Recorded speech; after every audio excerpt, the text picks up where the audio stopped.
Alors, moi, je vais vous faire une sorte de petite histoire du lait et de ses différentes représentations. Donc, on va revoir certaines images dont on a parlé un peu plus tôt. Et puis, c'est parti. Voilà. Alors, cette image fut le point de départ de mes recherches. C'était l'illustration du premier article sur lequel j'ai cliqué. On peut se demander la raison d'un tel choix. Le besoin d'illustrer l'article était-il tel que la personne dut courir vers son frigo pour prendre une image basse qualité de la bouteille de lait qui était entreposée? Ou alors a-t-il trouvé l'image sur Internet et décidé que c'était une bonne façon de commencer son article intitulé La symbolique curieuse du lait dans la littérature et les mythes? Peu importe. Le lait étant le premier aliment des mammifères, il a souvent été associé à la nourriture des dieux et des déesses. Le mot galaxie vient du grec galaxia kylos, qui signifie cercle laiteux, et il est devenu en français voie lactée. Cette expression trouve son origine dans la mythologie grecque. Dans un récit, Zeus, désirant rendre Héraclès immortel, lui fit téter le sein d'Héra, alors endormie. Celle-ci, en essayant d'arracher Héraclès de son sein, produit une giclée de lait qui se répandit dans le ciel, formant la voie lactée. C'est ce qu'on voit ici, symbolisé par les petites étoiles. Un autre exemple, dans les religions hindoues, il existait une mer de lait que les dieux ont barattée de manière à faire du beurre pendant un millénaire. Et au travers de ce processus, ils ont produit l'amrita, qui est donc le nectar d'immortalité. Les Égyptiens de l'Antiquité, eux, représentaient la déesse Isis allaitant Horus sous différentes formes. Et l'image était un puissant symbole qui fut même conservé à l'époque ptolémaïque et transféré plus tard à Rome sous la forme du culte isiaque. Les libations d'eau versées sur les tables d'offrande en Égypte étaient également métaphoriquement appelées lait d'Isis. Et on raconte aussi que lors du rituel d'Abaton, 365 bols de lait étaient apportés quotidiennement à Osiris pour lui permettre de renaître. Donc les figures maternelles transmettent la vie et le lait était le vecteur qui rendait possible cette transmission de puissance. Ici, nous avons Isis sous sa forme arbre en train d'allaiter le pharaon, je crois que c'est Toutmosis III. Donc elle prenait différentes formes pour pouvoir nourrir les futurs rois de ce monde. De l'Antiquité tardive jusqu'au XIIe siècle, on retrouve de multiples représentations de figures humaines allaitant. Attendez, j'ai perdu mon. Allaitant des animaux, notamment celle de la figure païenne Terra Mater, ou la Mère Terre, qui par ses seins transmet la vie aux créatures. Le contraire, des représentations d'humains nourris par les animaux existent aussi. La pratique de l'allaitement animal est attestée dès l'Antiquité, mais les mentions qui en sont faites, souvent d'un registre moralisateur, peinent à laisser imaginer ce que fut vraiment la pratique. Ces récits et symboles existaient à une période où il y avait encore une proximité ontologique avec le monde animal, et on aurait tort de projeter le sentiment de dégoût qu'il peut susciter aujourd'hui. Alors je me suis un peu trompée dans l'ordre de mon truc, en fait c'était là. Donc là on a la mère Terre, et ici on a les différentes représentations de personnes en train de boire du lait animal. Voilà. Hop. Entre le XIIe et le XVe siècle, le sein féminin fait l'objet d'un investissement symbolique nouveau, et la femme qui allaite des animaux, et plus généralement l'allaitement, gagne une connotation très négative. Dans l'imaginaire catholique, le lait était un liquide à la symbolique complexe, en raison de son indissociabilité avec l'anatomie sexuelle féminine. Il était communément admis à l'époque que les femmes enceintes cessaient leurs règles, car le sang menstruel nourrissait le bébé en pleine croissance. À la naissance, le sang remontait et était transformé en lait par la chaleur du sein. Dans ce cadre où l'allaitement du Christ fait par la Vierge fait figure de véritable modèle, les prédicateurs, mais aussi les images, mettent en valeur une hiérarchie des laits. Le lait maternel est supérieur à celui d'une nourrice, qui est lui-même supérieur à celui d'un animal. L'allaitement animal s'inscrit alors dans le champ à la fois social et moral, et vient seconder une rhétorique où la mère allaitante s'oppose désormais à la mauvaise mère et à la mauvaise nourrice, toutes deux étant plus ou moins directement associées à l'idée de luxure. Les représentations de la Virgo lactance, ou Madone allaitante, positionnent sa poitrine anormalement près de son cou. Et bien que le lait apparaisse fréquemment dans l'iconographie religieuse, il était abstrait des réalités physiques. Sa signification biblique et son association avec les dévotions mariales pouvaient alors être appréciées, non souillées par son origine de base. Dans le symbolisme religieux catholique, le lait était à son plus pur et à son plus saint lorsqu'il apparaissait dans des endroits anormaux, c'est-à-dire coulant du cou de la Sainte Catherine décapitée ou s'incurvant d'une statue de la Madone jusqu'à la bouche de Saint Bernard. Et donc on revient vers cette image qu'on a vue plus tôt, où c'est donc l'histoire d'un moine qui priait devant une statue et qui lui aurait demandé montrez-vous une mère. Et en guise de réponse, la statue lui aurait giclé du lait dans la bouche, lui transmettant ainsi la sagesse divine. Donc le lait incarne une sorte de potentiel de transmission et il transforme celui qui le consomme. Au XVe et au XVIe siècle, à l'époque de la Renaissance, alors que la tendance moralisatrice des siècles précédents se focalisait sur la dimension domestique et quotidienne de l'allaitement, des nouvelles images mettent en scène des destins exceptionnels et avec des allaitements prodigués par des animaux. Et c'est donc là qu'on retrouve cette statue très connue de Romulus et Rémus qui est à Rome, et qui est en fait une statue... les jumeaux ont été ajoutés à la Renaissance. Ils n'étaient pas sur la statue à la base.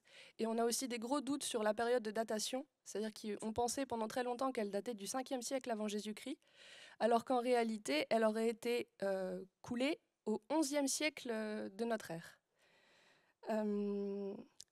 Et donc le lait, dans ce genre d'histoire, il est considéré comme une substance qui permet de modifier la nature, aussi bien physique que morale, d'une personne après sa naissance.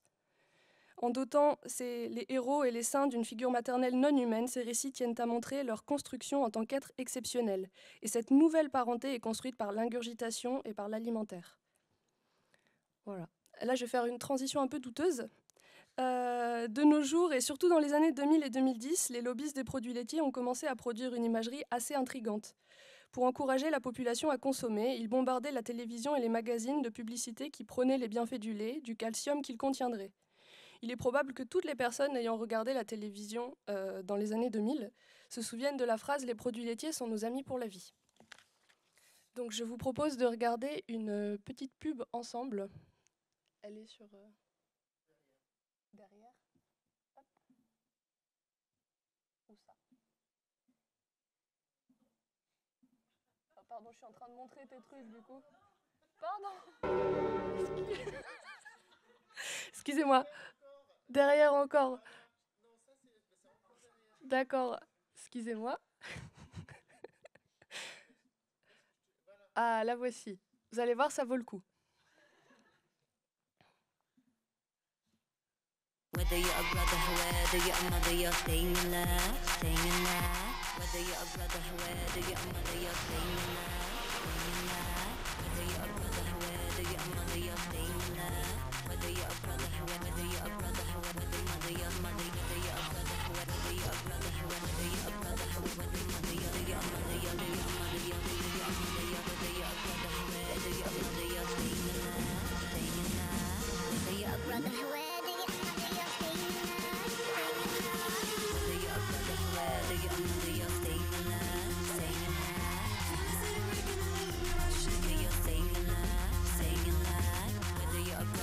Les produits laitiers, nos amis pour la vie. Donc il est assez intéressant de voir à quel point ils reprennent l'imagerie catholique et les codes de l'allaitement et de la virgolactance, c'est-à-dire que on se retrouve devant un groupe de squelettes dansants en train de recevoir une sorte de golden shower de lait. Je retrouve plus. Et le seul squelette qui n'a pas reçu ce lait nourricier se retrouve malade et on le dépose sur les pieds de la vache pour la guérir. Une sorte de mirage troublant de la Vierge à l'enfant. Restons dans l'audiovisuel. On peut s'intéresser à la façon dont l'industrie cinématographique exploite la contradiction portée par le lait entre innocence et sexualité. En effet, le cinéma a souvent recours au lait pour signifier un déséquilibre dans le caractère d'un personnage. Ceux qui aiment boire du lait à l'âge adulte souffrent généralement d'une forme d'immaturité ou de déséquilibre. Ils semblent être à la demande de quelque chose de non satisfait, en manque d'amour ou en manque de développement. Comme s'ils cherchaient encore à récupérer quelque chose dans le lait de leur mère qu'elle ne leur aurait pas transmis. Le personnage de Léon en est un bon exemple, c'est-à-dire que c'est un tueur en série capable de tuer des dizaines de personnes de sang-froid et pourtant il boit du lait de manière régulière et il force aussi Mathilda à en boire. Et ce besoin de boire du lait apparaît comme une sorte de symptôme de ce déséquilibre.